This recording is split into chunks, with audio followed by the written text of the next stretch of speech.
उसके बाद हमारे देश में आए, लेकिन कोरोना का टीका सबसे पहले हमारे देश में आया और हमने बहुत से देशों को इसको आयात करने का काम किया, उन लोगों को देने का काम किया।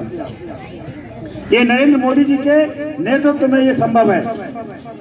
आज हम सभी लोग इस विकसित भारत संकल्प यात्रा में यहाँ पर आए हुए हैं। आगे भविष्य में आने वाला चुनाव भी है, हम राजनीतिक लोग हैं इसलिए उसकी बात भी करेंगे। आज आप सभी लोगों के सामने ये जो अधिकारी यहाँ पर बैठे हुए हैं, इससे पहले इन अधिकारियों को आप लोगों को ढूंढना पड़ता होगा और ये मिलते नहीं होंगे। और मैं अभी अपने सचिव साहब कुछ कह रहे थे कि मैं आता हूँ प्रधान जी से मिलने के लिए। मैं उनसे आग्रह करना चाहूँगा कि आगे आप प्रधान जी से मिलने ना आए, जनता से मिलने आए। ये माननीय मोदी जी का सोच है, माननीय योगी जी का सोच है।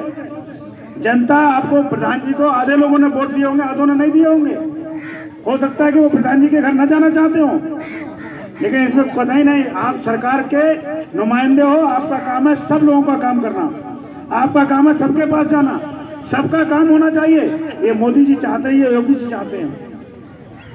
आज आप किसी बड़ी बीमारी से ग्रसित हो जाओ, भगवान न करे ये कोई काम किसी के साथ हो, कोई बड़ी बीमारी किसी को लगे, लेकिन अगर लग जाती है तो आयुष्मान कार्ड लगभग सब लोगों के पास है और अपनी बीमारी का इलाज हम उस आयुष्मान कार्ड के लेकर के फ्री में 5 लाख तक का इलाज करा सकते हैं। ये मोदी जी ने किया, ये योगी जी ने किया है। आज 2014 के बाद 2024 में फिर चुनाव है। 10 साल मोदी जी को हो जाएंगे, अभी 9.5 साल से ऊपर हो गए हैं।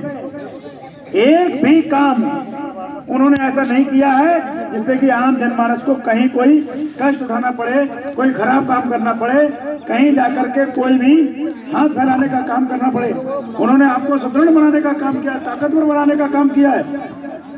ये सब जब संभव है जब आपने लगातार मोदी जी पर विश्वास किया है।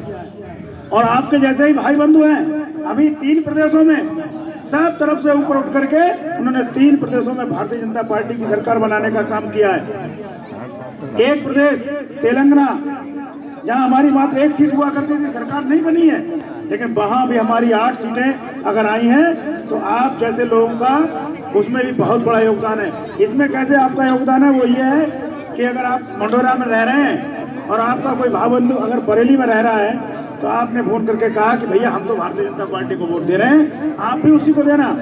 वो किसी और से कहता है, वो किसी और से कहता है, ये चेन चलती है। और आज पूरे विश्व के अंदर अगर सबसे ज्यादा मजबूत स्थिति में है तो हम हैं। अगर आपके यहाँ कोई फौजी अगर रहता हो और वो छुट्टी पर आए तो निस्वार्थ भाव से उसके पास जाना और घंटे 2 घंटे बातचीत करके देखना और उससे पूछना कि आज आप अपने लिए सुरक्षित महसूस करते हो या इससे पहले सुरक्षित महसूस करते थे, तो वो आपको बताएगा कि हमने कैसे, इस देश ने आज कैसे करवट बदली है। अभी रसिया और यूक्रेन का युद्ध हो रहा था, वहां हमारे 25,000 छात्र छात्राएं घिरे हुए थे और दोनों देश युद्ध कर रहे हैं। विश्व में किसी की ताकत नहीं है उस युद्ध को बीच में रोक पाए। मोदी जी ने कहा कि मेरे देश के छात्र और छात्राएं यहाँ फंसे हुए हैं, आप दोनों लोग युद्ध रोको, वो निकल जाए और उसके बाद करना। ये मोदी जी नहीं होते तो 25,000 की कोई सुरक्षा की गारंटी नहीं थी। 2 दिन तक युद्ध रुका और जो भारत का झंडा तिरंगा लेकर के निकला उस पर किसी ने गोली नहीं चलाई। और आप विश्वास नहीं करोगे, जो हमारे देश को कोसते हुए अपनी राजनीति करते हैं पाकिस्तान, उसके छात्र भी हमारा तिरंगा झंडा ओढ़ करके उस देश से बाहर निकले हैं। ये आप लोगों की ताकत है। ये नरेंद्र मोदी जी का दृढ़ संकल्प है कि आप लोग विकसित भारत के नागरिक बने। अभी हम विकासशील देश की श्रेणी में हैं, वो चाहते हैं कि आपके यहाँ के रहते हुए हम विकसित देश बन जाएं। तो हम सबको इसी प्रकार से, जिस प्रकार से आज तक हम लोग एकता के साथ में आगे बढ़ते चले आए हैं और समाज को अपना योगदान दे रहे हैं। देखिए, आप लोगों का योगदान ये है कि एक वोट हालांकि फ्री होता बिल्कुल, लेकिन अगर वो आप एक गलत जगह पर वोट दे आओ तो फिर यही भारत के विकसित जो है, वो जो विकासशील श्रेणी में हम लोग हैं, भारत जो विकास कर रहा है वो रुक जाएगा।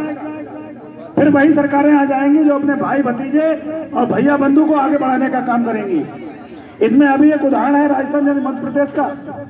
एक आम आदमी मजदूर, उसका लड़का खत्म हो गया, उसके पिताजी को टिकट दे दिया, वो विधायक बन गया। मोदी जी बिल्कुल कमजोर आदमियों को आगे बढ़ाने का काम करते हैं, चाहे वो आपके किसान निधि से हो, चाहे आपके फ्री गल्ले से हो, चाहे किसी भी प्रकार से हो, आप सब लोग हमसे ज़्यादा जानते हो। अगर बहस की बात आ जाए तो कहीं ना कहीं अगर आप लोग बहस करोगे तो मोदी जी के विषय में पेपर पढ़ने के बाद, आजकल फेसबुक व्हाट्सएप ये सब देखने के बाद मोदी जी के विषय में आप हमसे अच्छी बहस कर लोगे, मोदी जी के विषय में हमसे ज़्यादा अच्छा बता सकते हो। और एक कारण और है, आप लोग बहस करते हो, आप लोग बात करते हो, तभी सरकारें बनती हैं। हम लोग तो अपना आए और बातचीत करके चले गए। जब तक गांव में आदमी बहस नहीं करेगा, गांव में आदमी आगे नहीं बढ़ेगा, तब तक कोई भी साथ नहीं दे सकता। इसलिए आप सभी लोग अपनी जगह पर दृढ़ रहें। आप सभी लोग आए, हमारे बीच में हमारे जिले के प्रभारी आदरणीय दोदराम कुशवाहा जी हैं, उनका भी धन्यवाद, और सभी कार्यकर्ता बंधुओं का भी धन्यवाद, और जो अधिकारी आए हैं उनका भी धन्यवाद करते हुए मैं अपनी बात को समाप्त करता हूँ। जय हिंद, जय भारत, वंदे मातरम, जय श्री राम।